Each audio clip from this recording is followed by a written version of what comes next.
अस्सलामु अलैकुम व रहमतुल्लाहि व बरकातुहू। अल्हम्दुलिल्लाहि व कफ़ा व सलामुन अला इबादिहि अल्लज़ीना इस्तफ़ा, अम्मा बाद।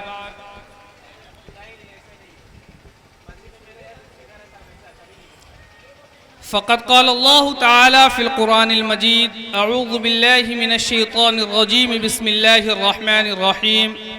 वज़क्किर फ़इन्नज़्ज़िक्रा तन्फ़उल मुमिनीन। मेरे साक़िया वो शराब दे जो अता करे मुझे वलवले। मेरे साक़िया वो शराब दे जो अता करे मुझे वलवले। मेरे जज्ब व शौक़ के काफ़िले न रुके नशेब व फराज से। मौज़्ज़ज़ और बावक़ार हाज़रीन, जैसा कि आप लोगों को बतलाया गया,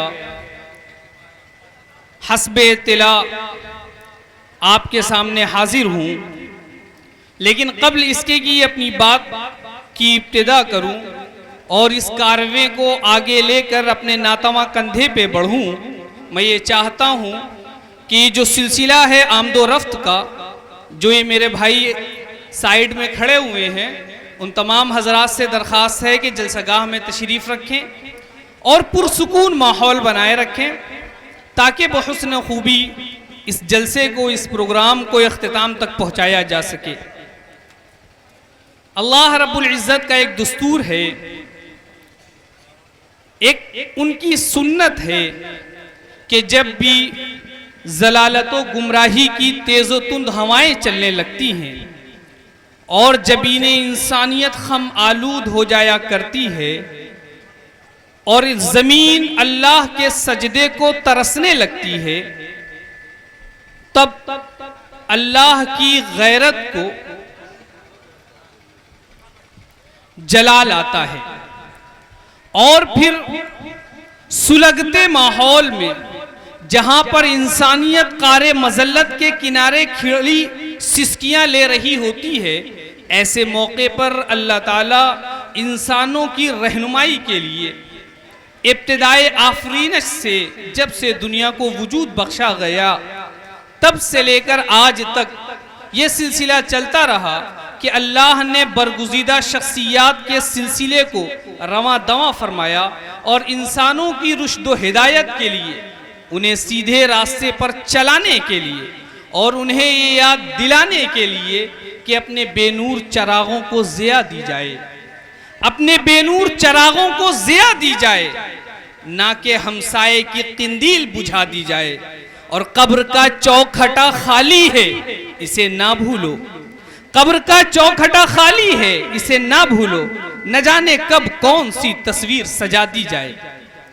अल्लाह रब्बुल इज़्ज़त ने हज़रत आदम अलैहिस्सलातु वस्सलाम से लेकर नबी आखिरुज़्ज़मा मोहम्मद अरबी सल्लल्लाहु अलैहि वसल्लम तक इस सिलसिले को चलाया, लेकिन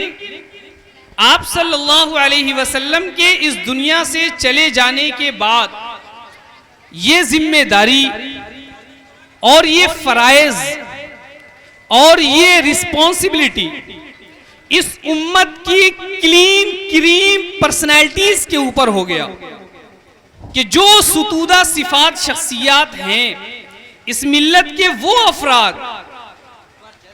जो हर एतबार से प्योर हैं, उनके ऊपर ये जिम्मेदारी आयद होती है कि अल्लाह के पैगाम को, उसकी हक्कानियत और रुबूबियत को, रसूल सल्लल्लाहु अलैहि वसल्लम की रिसालत को पूरी इंसानियत के एक एक फर्द के कानों तक पहुंचाया जाए और उसे ये याद दिलाया जाए कि इस दुनिया में उसके भेजे जाने का मकसद क्या है। लिहाजा हमारे अकाबिरीन, असलाफ और साबिकीन अव्वलीन से ये तर्ज और तुर्रे इम्तियाज चला आ रहा है कि हमेशा कुछ दिनों के बाद वक्फे से मिल्लत का वो नौजवान जो सुन्नत नबवी से कभी कभी साइड ले लिया करता था और सही ट्रैक से हट जाया करता था, उसको समझाने के लिए जलसे, महफिलें, कॉन्फ्रेंसेस और सेमिनार्स मुनक़िद किए जाते हैं, जहां नई नस्लों को और नौजवान तबके को ये बताया जाता है कि उसकी जिंदगी का मकसद क्या है, उसे दुनिया में भेजा किस मकसद के लिए गया है। आज भी यहाँ पर इस गांव में हम जो जमा हुए, ये कोई मेला नहीं है या ये कोई एग्जीबिशन नहीं है कि ग्रेट पर्सनैलिटीज आएंगे और उनके चेहरे अनवर को देख करके आप राय कायम करेंगे और तबसरा निगारी करेंगे, बल्कि इसका एक खास मकसद है। इस जलसे का एक खास मकसद है, जिन्हें अपने अल्फाज में मैं यूं कहूं कि ये हाथ, ये चेहरे जो नामुकम्मल हैं, ये हाथ, ये चेहरे जो नामुकम्मल हैं, इन्हीं से शहर को कामिल बनाया जाएगा। यही लहू से शरारे उगाए जाएंगे, यहीं पर रात को जिंदा जलाया जाएगा। अगर ये ख्वाब है तो ख्वाब की ताबीर भी है, यही ख्याल हर जुनून की तकरीर भी है। तो फिर लगन की आग लगा दे सभी चरागों को कि शाम जल उठे, ऐसा निजाम पैदा कर। लिहाजा आज जो ये इंतजाम किया गया, आज जो ये महफिल सजाई गई, आज जो ये रौनकें बढ़ाई गई, सिर्फ और सिर्फ आपके लिए है। लिहाजा इसमें जितनी जिम्मेदारियां स्टेज वालों की हैं, उससे कहीं ज्यादा जिम्मेदारियां सामईन हजरात की हैं, सुनने वालों की हैं, कि वो अपने रूल्स और रेगुलेशंस को फॉलो करते हुए, उसे बरुए कार लाते हुए और उसे अपनाते हुए इस जलसे के अंदर चार चांद लगाएंगे और इसे कामयाबी से हमकिनार करेंगे। जिसमें आपकी सबसे पहली जिम्मेदारी ये है कि आप अपनी नीयतों को, अपने जज्बात को खालिस कर लीजिए कि जो कुछ यहाँ सुनाया जाएगा, यहाँ पढ़ा जाएगा, या रसूल खुदा सल्लल्लाहु अलैहि वसल्लम के दीन के ताल्लुक से जो अर्ज़दाश्त आपकी खिदमत में रखी जाएंगी, आप उस पर अमल की नीयत से इरादा करेंगे और ये जज्बा दिलों में पैदा करेंगे कि हम यहाँ से अपने दामनों को फूलों से भर करके उठे।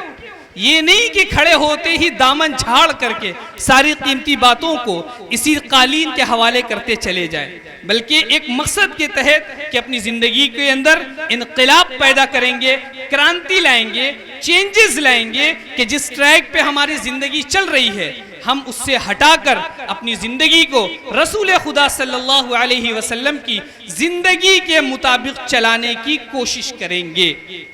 दूसरी जिम्मेदारी ये है कि जिस जज्बे और हौसले से आप स्टार्टिंग में, इब्तिदा में बैठे हैं, इंशाअल्लाह इरादा कीजिए, वादा कीजिए कि आखिर तक इसी हौसले, इसी जज्बे, इसी उम्मीद और इसी उमंग के साथ बैठे रहेंगे। यहां गले बैठे तो नहीं हो सकते कि आवाज इतनी स्लो आ रही है।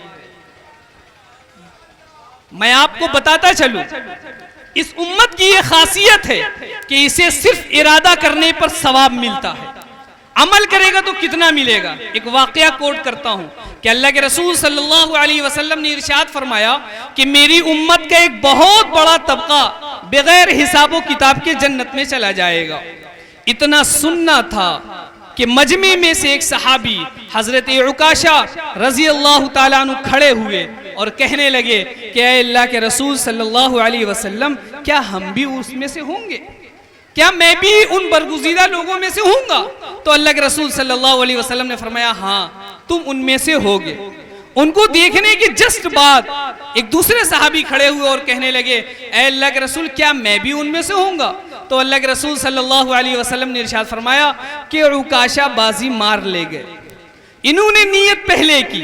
इन्होंने हौसले पे अमल पहले किया, इन्होंने जज्बात को अंगीठी दी और उसे चिंगारी दी और उसको जगाया, तो ये हकदार पहले बन गए।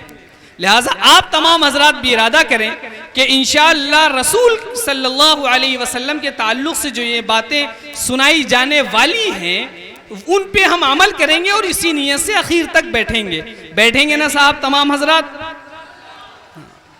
अगर इस हौसले के साथ आखिर तक रहें तो यकीनन मैं गारंटी ले सकता हूं कि इस जलसे की कामयाबी का यकीन जानिए कि कल क़यामत के दिन जहां दूसरी सारी चीज़ों का हिसाब होगा, वहीं इन चीज़ों का भी हिसाब होगा कि आपने अपने वक्त को कहां लगाया। हमने तुम्हें बैठने की सलाहियत दी थी, हमने तुम्हारे कानों के अंदर इतनी ताकत रखी थी कि मुकर्रिरीन की तकरीर तुम सुन सकते थे, लेकिन तुमने नहीं सुना। और अपने कानों को सुरीली मसहूर कुन फरेब खुर्दा गानों के पीछे लगा दिया, तो क्या उसका हक अदा हुआ या नहीं हुआ? कल यकीनन इसके बारे में भी सवाल होगा। तमाम हजरात जज्बे से बैठे, हौसले से बैठे, उमंग से बैठे, क्योंकि गर जोहदे मुसलसल हो और सईये पैहम भी,